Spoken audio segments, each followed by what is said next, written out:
O'zbekistonning barcha viloyatlarida qanday ob-havo bo'ladi? Assalomu alaykum hurmatli tomoshabin. Bizning kanalda har kunlik va haftalik ob-havo ma'lumotlarini bilib borishingiz mumkin. Buning uchun video ostidagi bir dona like va podpisatsiya tugmasini bosib qo'yishni unutmang. Like bosgan insonni Allohim doimo qo'llasin. O'zgidromet markazi 29-may kungi ob-havo prognozini e'lon qildi. Unga ko'ra, O'zbekiston bo'yicha havo biroz bulutli bo'ladi. Ba'zi joylarda havo o'zgaruvchan bo'lib, yog'ingarchilik kutilmaydi. Faqat Farg'ona vodiysi viloyatida kunning ikkinchi yarmida ba'zi joylarda qisqa muddatli yomg'ir yog'adi. Momaqaldiroq bo'ladi. Shamol sharqdan 7-12 metr/sekund tezlikda esadi. Ba'zi joylarda 13-18 metr/sekundgacha kuchayadi. Chang-to'zonlar bilan kuzatiladi. Harorat 23-28 daraja issiq bo'ladi.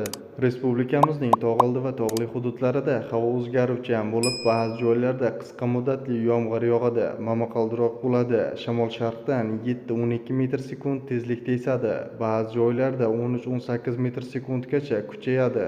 Harorat 18-23 daraja issiq bo'ladi. O'zingizni asrang, xayr, sog' salomat bo'ling.